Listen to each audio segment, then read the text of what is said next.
اعوذ باللہ من الشیطان اللعین الرجیم بسم اللہ الرحمن الرحیم الحمد للہ رب العالمین وصلی اللہ علی سیدنا و نبینا محمد و آلہ الطیبین الطاہرین المعصومین۔ خدا رو شاکرین، خدا کا شکر ہے کہ صحیفہ سجادیہ سے متعلق ہمارے ساتھیوں نے یہ پروگرام آمادہ کیا ہے کہ جس میں عبادت گزاروں کی زینت اور عابدین کے پیشوا امام سجاد علیہ السلام کی دعاؤں کو جمع کر کے ہمارے دوستوں نے یہ پروگرام صحیفہ سجادیہ کے چاہنے والوں کی خدمت میں آمادہ کیا ہے۔ اس کتاب کے بہت سے نام ہیں کہ جن میں سے زبور آل محمد اور انجیل اہل بیت علیہم السلام کو بیان کیا جاتا ہے۔ ہم سب کو اس کتاب کے سامنے زانو ادب طے کرنا چاہیے تاکہ اس عظیم کتاب کے فیوز و برکات سے بہرہ مند ہو سکیں۔ یہ وہ خزانہ ہے جس سے ہم نے غفلت کی ہے یا ہم نسیان یا جہالت کی وجہ سے دور رہے ہیں۔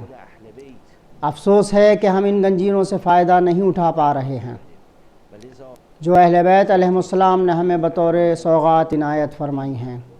ہم ان سے غافل ہیں۔ خدا سے دعا کرتے ہیں کہ یہ غفلت ہم سے دور ہو جائے۔ صحیفہ سجادیہ شاید انہی کتابوں میں سے ہے جنہیں خود اہل بیت علیہم السلام نے ابتدائی صدیوں میں اپنے ہاتھوں سے لکھا ہے اور تالیف فرمایا ہے۔ صحیفہ سجادیہ ایک فوق العادہ اور خاص قسم کی اہمیت کی مالک کتاب ہے۔ صحیفہ سجادیہ کے دعا کے مطالب میں وارد ہونے سے پہلے مجھے ایک مختصر سا مقدمہ بیان کرنے کی ضرورت کا احساس ہو رہا ہے۔ صحیفہ سجادیہ ایسی کتاب ہے کہ جس کی وثاقت میں کسی قسم کا کوئی شبہ نہیں ہے، اسی طرح اس کے اہل بیت علیہم السلام کی طرف منسوب ہونے میں بھی کوئی شبہ نہیں ہے۔ اس صحیفے کے نقل ہونے میں ایک قسم کا تواتر و اجماع پایا جاتا ہے۔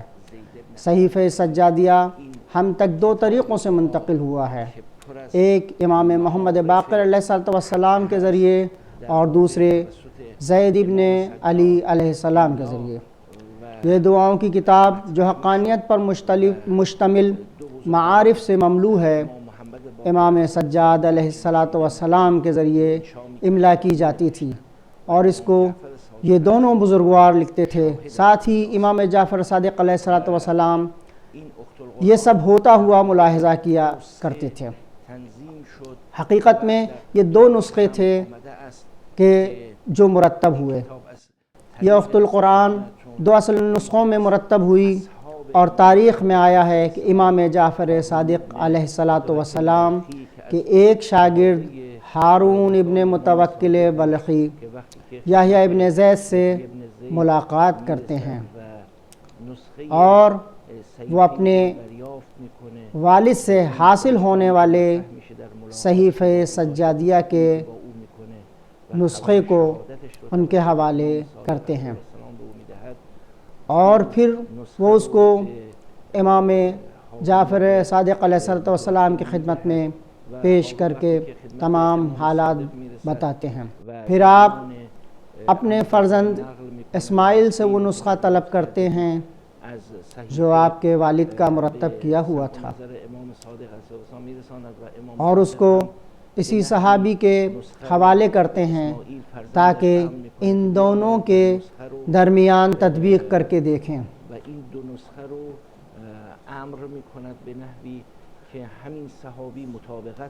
اور وہ انہی صحابی کے ذریعے سے تطبیق ہوتے ہیں، لیکن ذہن میں رہے کہ صحیفہ سجادیہ کے اندر اس سے بھی زیادہ دعائیں تھیں جو آج ہمارے پاس موجود ہیں۔ آج 54 دعاؤں سے زیادہ صحیفے میں موجود نہیں ہیں، اگرچہ اس عدد سے زیادہ کی تعداد بیان کی جاتی ہے۔ اس کے بعد یہ نکتہ ہے کہ آیا صحیفہ سجادیہ میں سند کی بحث کی ضرورت ہے یا نہیں؟ بزرگ علماء میں سے میر داماد جیسے عظیم علماء کا ماننا ہے کہ صحیفہ سجادیہ متواتر ہے۔ ان کے علاوہ الہی قمشی اور باقی دیگر علماء بھی اسی نظریے کے قائل ہیں۔ ائمہ سے منسوب حدیثوں کو پرکھنے کے سلسلے میں عام طور سے جو باتیں کہی جاتی ہیں وہ یہ ہیں: ایک، راوی وثاقت سے بہرہ مند ہو، یعنی علم رجال کے سلسلے میں جو تحقیقات ہوئی ہیں ان سے یہ پتہ چلتا ہے کہ صحیفہ سجادیہ کے تمام راوی موثق ہیں۔ دوسرے یہ کہ خود روایت میں وثاقت پائی جاتی ہو، یعنی اس اعتبار سے صحیفہ سجادیہ موثق ہے اور معتبر ہے۔ ایک اور چیز جو کسی روایت کو پرکھنے میں کام آتی ہے وہ علو مضمون ہے۔ یہ ارکان وثاقت میں سے ہے۔ اس میں کوئی شک نہیں ہے کہ صحیفہ سجادیہ کے تمام مضامین عالی ہیں اور اس میں کسی کو بھی ذرہ برابر شبہ نہیں ہے۔ کسی کو کوئی شک نہیں کہ یہ امام معصوم کا کلام ہے۔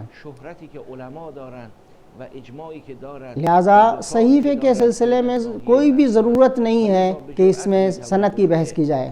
خارجی قرائن جیسے شہرت اور اجماع اور اتفاق رائے جو علماء میں اس بات پر قائم ہے کہ یہ معصوم امام ہی کا کلام ہے، یہ تمام قرائن دلیل بنتے ہیں کہ ہم یہ جرأت سے کہہ سکتے ہیں کہ ہمیں اس کی وثاقت کے سلسلے میں بحث کرنے کی ضرورت نہیں ہے۔ صحیفہ کاملہ کو صحیفہ کاملہ کیوں کہا جاتا ہے؟ اس سلسلے میں سوال اٹھتا ہے کیا اس کے مقابلے میں کوئی ناقص صحیفہ بھی تھا؟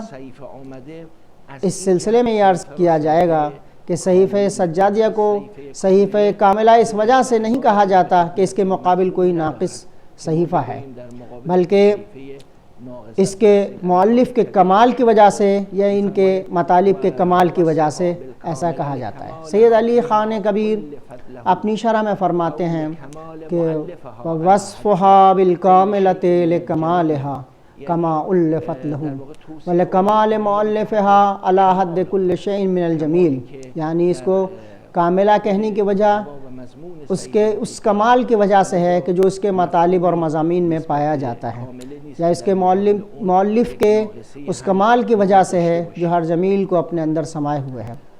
صحیفہ سجادیہ میں موجود مباحث کے متعدد حصوں میں صحیفہ سجادیہ میں موجود مباحث کو متعدد حصوں میں تقسیم کیا جا سکتا ہے، جیسے اعتقادی بحثیں، خالص توحید کے مسائل اس طرح بیان کیے ہیں کہ اس کے مطالب سے انسان اللہ کو اچھی طرح پہچان سکتا ہے۔ جس وقت انسان کو اللہ کی معرفت ہو جائے گی وہ اللہ کی عبادت کو بھی اچھی طرح بجا لا سکتا ہے اور اللہ کا ایک اچھا بندہ بن سکتا ہے۔ صحیفہ سجادیہ کے اندر توحید کی تمام اقسام کے جلوے نظر آتے ہیں، چاہے توحید ذاتی ہو یا توحید افعالی، توحید صفات ہو یا توحید خالقیت اور توحید ربوبیت ہو۔ توحید کی تمام قسمیں اچھی طرح بیان ہوئی ہیں تاکہ انسان اس کے ذریعے سے معرفت حاصل کر کے خدائے ارحم الراحمین کی شایع نشان عبادت بجا لا سکے۔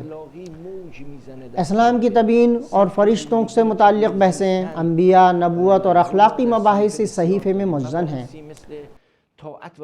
طرز زندگی یعنی کیسے زندگی بسر کریں، طاعت و بندگی خدا، شیطان سے مقابلہ کرنا، شیطان شناسی اور ذکر دعا وغیرہ، ان تمام بحثوں کو صحیفہ سجادیہ میں اچھی طرح پایا جاتا ہے۔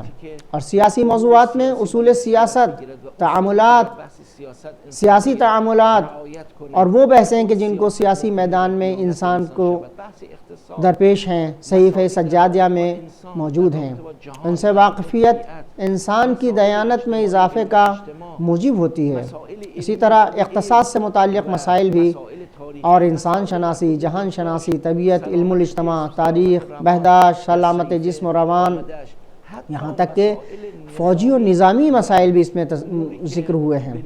تمام وہ موارد جو انسان کے لیے ضروری ہیں سب صحیفے میں بیان ہوئے ہیں۔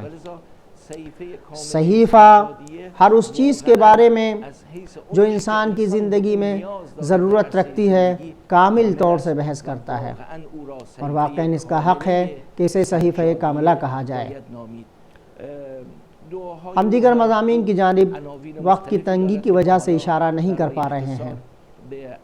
اس کے بعد صحیفہ کاملہ کے ترجمے اور شرحوں کی بحث ہے جو ہم اختصار کی وجہ سے یہاں بیان نہیں کر رہے ہیں۔ انشاءاللہ